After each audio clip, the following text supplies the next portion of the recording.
First at 4, high anxiety and a man with a pellet gun arrested outside the Jewish Federation of Detroit. Police say it was not connected to anti-Semitism. We'll tell you what happened. Also, what a mess. We've got an update on this train derailment in Romulus, and Kim is working on your forecast. And that forecast is improving. We have a little sunshine out there now mixed in with a couple of clouds, but a big change to the weekend forecast you'll need to hear coming up. Live from downtown Detroit, Local 4 News First at 4 starts now.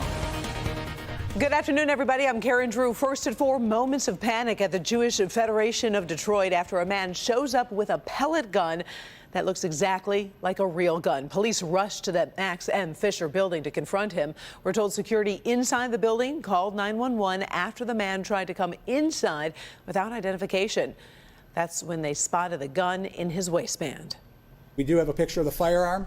Again, determined to be a pellet gun, but by all intents and purposes, everybody that called us, we ended up getting 5 or 6 911 calls, had every right to believe that this firearm was live and well and real at that time. Now, we have been told the man in custody was having a mental health issue, but as of right now, police say this incident does not appear to be an act of anti-Semitism. The search for answers continues this afternoon in the Oxford High School shooting that devastated so many families in Oakland County. A few dozen people turned out for the first community meeting to review an independent investigation. The report from Guidepost Solutions found the school district did not do enough to prevent the shooting. People lined up asking for more details. They're also expressing frustration with the apparent failures, including how the shooter's mental health was addressed and why his backpack was not searched the day of the shooting.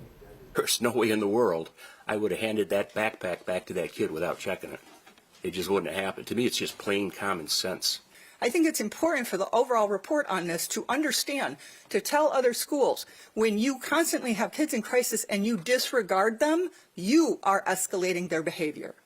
Of course, we now know the shooter's gun was in that backpack. Rob Maloney was in the room for more questions and answers from Guidepost Solutions, and we're going to continue our coverage when we join him for Local 4 News at 5. All right, so far this train derailment in Romulus looks really nasty, but we are told it is not posing an immediate threat to public health. More than a dozen cars jumped off the tracks near Wick and Shook roads this morning. It was about 9:30. The Wayne County Emergency Management Team rushed to the scene. The city says it seems most of the rail cars were empty and there's no sign of hazardous materials. The cars are blocking the rail crossings at Wick and Tobine roads, so make sure to avoid that area until further notice. The process to officially end the UAW strike is moving forward with some of the first vote results over at Ford. The Associated Press is reporting workers at the Michigan Assembly Plant in Wayne voted 81% in favor of the tentative deal. Now, the full nationwide vote for Ford workers is expected to run through about mid-November. Tonight at 7, Union President Shawn Fain will detail highlights of the agreement with Stellantis during an appearance online. UAW workers at General Motors could start voting on their tentative deal as early as this weekend.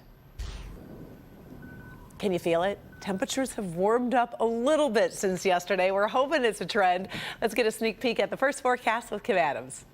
Well, warming up a little bit. At least we've cracked the 50-degree mark in most spots. 50 in Detroit, also in Howell, 49 in Pontiac, and 50 in Adrian. Pretty much upper 40s to right around 50 degrees across much of Metro Detroit.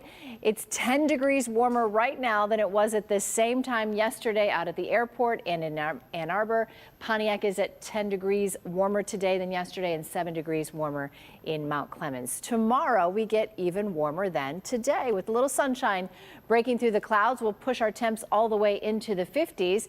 Temperature trend for the weekend stays up into the mid to even upper 50s before we cool back down again by next week. Big change to the weekend forecast, taking out some of the rain, and we'll talk about that in a few minutes. All right. Israel's war with Hamas is making news on several fronts today, from Gaza City to Egypt to Washington, D.C. For the first time, President Biden has called for a humanitarian pause in the fighting, a call that Israel has been rejecting. So for the very latest, let's get over to Kimberly Gill to get the very latest developments this afternoon. Yeah, hi, Karen. Good afternoon to you. Israeli troops have advanced to the gates of Gaza City. The military is reporting heavy fighting with militants. At the same time, heavy airstrikes have once again demolished more apartment buildings in the densely densely populated Jabalia refugee camp. Israel's ground operation is getting more and more intense after weeks of air and artillery bombardment. Prime Minister Benjamin Netanyahu has vowed to destroy Hamas rule of the Gaza Strip after its militants killed 1,400 people in Israel on October 7th and took nearly 240 people hostage. But the war is taking a heavy toll on Palestinians. Their death toll is reportedly now above 9,000, but those numbers are difficult to independently confirm. Arab countries allied with the United States and at peace with Israel are getting more uneasy with the war. Jordan just pulled its ambassador out of Israel until there's a halt to the war. Meanwhile, about 800 people, including Americans and others with foreign passports, continue to leave the Gaza Strip. Palestinians are not allowed into Egypt unless they're in need of serious medical care. The U.S. has said it's trying to evacuate about 400 Americans with their families. Some of the Americans are leaving with mixed emotions, worried about those they're leaving behind. Unfortunately, I'm not even excited to leave Gaza because we have so many people that we live and care about. We love and care about. So right now I'm between ice and fire. I don't know if I'm ever going to be able to see the family that I left behind or the friends that I left behind. People are dying. Everybody's dying. Nobody's safe. Yeah. Well, here at home, the House of Representatives is set to vote on a bill to provide $14 billion in aid for Israel, but it comes with budget cuts for the IRS. Yeah, the Senate is unlikely to even consider that bill. Right. But Karen, we're tracking so many storylines here. There'll be more coming up when you join us for Local 4 News at 5. All right, we appreciate it. Sure. Thank you, Kim. Well, a local community hero getting national recognition for making a huge difference in Highland Park. I spent a lot of time with Mama Shu over the years. Her story is so intriguing. Well, now CNN has made her one of its top 10 heroes for 2023. She won $10,000 and could win much more with your help. Paula Tutman has reaction from Mama Shu herself. You can actually come here and just get a little bit of everything, and that's what a village is. We're a village, one whole block. Her name is Shamian Harris, affectionately known as Mama Shu. She's worked for years to take a small, struggling city under her considerable wing, to rise it from the proverbial ashes to fly. Avalon Village in Highland Park, colorful, viable, sustainable, a few blocks of pure promise that is delivering big time. Among her many projects. It's a lot of action that goes on over here. We got the STEM lab, we do concerts, the basketball court is here. This is our educational system, what we're sitting in right now, the homework house. Born and raised in Highland Park, she has never turned her back on its possibilities. She is a blight buster extraordinaire, the siren of safe spaces, creating space for entrepreneurs to figure things out and to grow.